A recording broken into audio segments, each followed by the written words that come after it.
आज हम यूट्राइन फिब्राइड को डिस्कस करते हैं। ये फीमेल की एक ऐसी कॉमन डिजीज़ बनती जा रही है कि जिसमें फीमेल यूट्रस के अंदर या यूट्रस के बाहर ट्यूमर डेवलप हो जाते हैं और वो ट्यूमर ग्रो करना शुरू हो जाते हैं, उनका साइज़ बढ़ना शुरू हो जाता है और एक टाइम आता है कि वो साइज़ बड़ा होने की वजह से उस पेशेंट के लिए बहुत सारी कॉम्प्लिकेशन का बायस बनते हैं। अभी तक इसकी कॉज जो है वो एग्जैक्ट कॉज तो अनक्लियर है, लेकिन जो चीज़ें देखने में आई हैं उसमें हार्मोनल इम्बैलेंस का बड़ा हाथ है। ईस्ट्रोजन और प्रोजेस्टेरॉन फिब्राइड ग्रोथ को स्टिमुलेट करते हैं और इनकी इम्बैलेंस की वजह से ये ग्रोथ होना शुरू हो जाती है, ये ट्यूमर बनना शुरू हो जाते हैं। एस्ट्रोजन और इनके लेवल में मेंस्ट्रुअल साइकिल डिस्टर्ब हो जाता है और उसके दौरान इसकी स्टिमुलेशन फिब्राइड ग्रोथ का बायस बनती है। एनवायरमेंटल फैक्टर में देखा जाए तो एंडोक्राइन डिसरप्टिंग केमिकल्स जिसमें कि बीपीए शामिल है, फथेलेट शामिल हैं, जिसमें पैराबिन्स शामिल हैं, पेस्टिसाइड्स और हर्बिसाइड्स शामिल हैं। ये चूँकि बहुत सारी प्लास्टिक्स में, पैकेजिंग में बीपीए शामिल होता है और बहुत सारी कॉस्मेटिक्स में, पर्सनल केयर प्रोडक्ट्स में फथलेट शामिल होते हैं और इसी तरह से प्रिजर्वेटिव के तौर पर कॉस्मेटिक्स में और पर्सनल केयर प्रोडक्ट्स में पैराबिन्स को शामिल किया जाता है। तो ये वो केमिकल्स हैं जो कि डिस्टर्ब कर देते हैं आपके मेंस्ट्रुअल साइकिल को भी और ग्रोथ ऑफ ट्यूमर का बायस बनते हैं। जेनेटिक डिस्पोजिशन भी हो सकती है कि फैमिली में ये प्रॉब्लम चलता आ रहा हो और वो फैमिली हिस्ट्री मौजूद हो, उसका जो है वो असर किसी भी जनरेशन के ऊपर, किसी भी खातून के ऊपर ये पड़ सकता है। इसके अलावा कुछ और फैक्टर्स हैं जैसे ओबेसिटी है, ओबेसिटी में भी ये डिस्टर्ब हो जाते हैं। ये हार्मोन डिस्टर्ब होते हैं तो फिर उनकी ग्रोथ शुरू हो जाती है।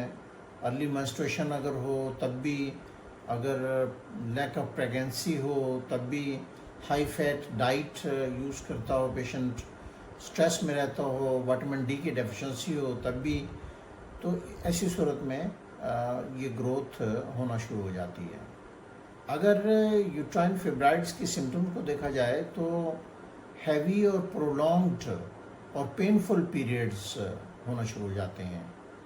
बाज़ पेशेंट ऐसे भी हैं कि जिनको प्रोलॉन्ग्ड और हैवी पीरियड्स नहीं भी होते तब भी ग्रोथ हो रही होती है, लेकिन ज़्यादातर पेशेंट में देखा गया है कि उनमें हैवी ब्लीडिंग होती है, पेल्विक प्रेशर होता है, पेन होता है और फ्रीक्वेंट यूरिनेशन शुरू हो जाती है।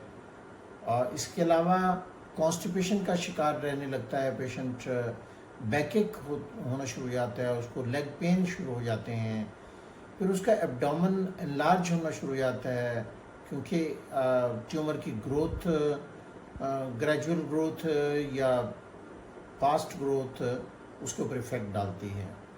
इनफर्टिलिटी का शिकार हो जाता है पेशेंट कि वो जल्दी कंसीव नहीं कर पाती खातून, उसमें या फिर मिसकैरेजेस शुरू हो जाते हैं कि कंसीव कर भी लिया तो फिर वो जल्दी से एबॉर्ट हो जाते हैं।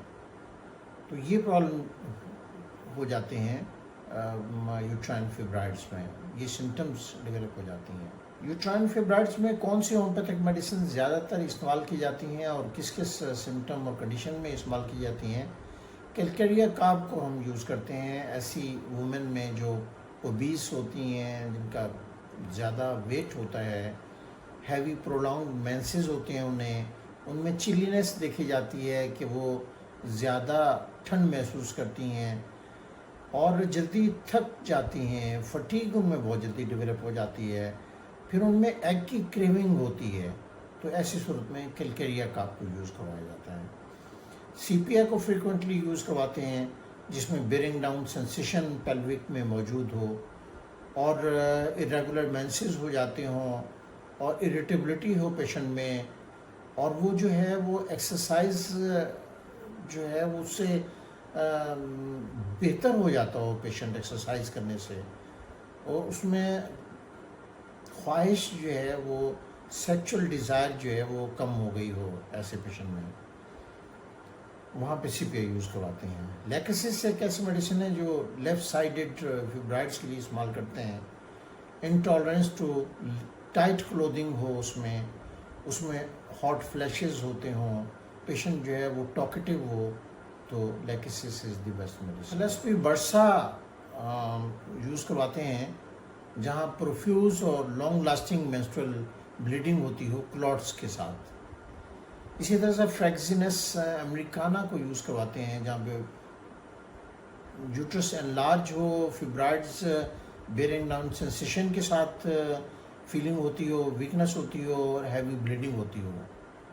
बेलेडोना को देते हैं सडन हैवी पेनफुल मेंसेस में जहाँ पे थ्रोबिंग पेन भी पेशेंट महसूस करता हो। इसी तरह से चाइना को यूज़ करवाते हैं जहाँ पे प्रोफ्यूज ब्लीडिंग हो जो कि एनीमिया का शिकार कर रही हो पेशेंट को, और वीकनेस बढ़ रही हो उसमें, और उसमें फेंटनेस बढ़ रही हो, तो ऐसी सूरत में चाइना को इस्तेमाल करते हैं। यूट्राइन फिब्राइड्स के पेशेंट्स को फ्रेश वेजिटेबल्स इस्तेमाल करनी चाहिए, और उस फ्रूट ऐसा इस्तेमाल करना चाहिए जैसे बेरीज़ हैं, एप्पल्स हैं, सिट्रस फ्रूट है, ये उसके इस्तेमाल में होना चाहिए। फिर whole grain wheat, whole grain products, whole grain rice, brown rice उसे यूज़ करने चाहिए। लिग्यूम्स का इस्तेमाल करना चाहिए, बीन्स और लेंटिल्स का इस्तेमाल करना चाहिए।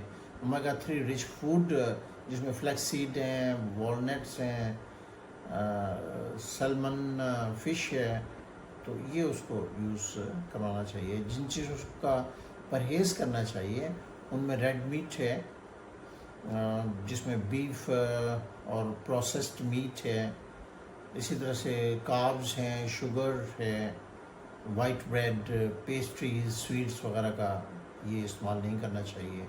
अल्कोहल और कैफ़ीन को यूज़ नहीं करना चाहिए, ये एस्ट्रोजन प्रोडक्शन को स्टिमुलेट करते हैं।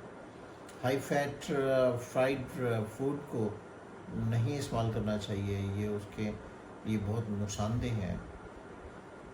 अपने वेट को मेंटेन रखना चाहिए पेशेंट को, और ओबेसिटी नहीं होनी चाहिए जो कि एस्ट्रोजन को बढ़ा देती है और फिब्राइड ग्रोथ की फ्यूलिंग करती है। तो ऐसी सूरत में सबसे ज़्यादा पेशेंट को अपनी वज़न का ख्याल रखना चाहिए कि वज़न नहीं बढ़ना चाहिए। एक्सरसाइज करनी चाहिए, 30 to 40 मिनट्स डेली एक्सरसाइज करनी चाहिए, और अपने स्ट्रेस को मैनेज रखना चाहिए योगा की मदद से, मेडिटेशन की मदद से।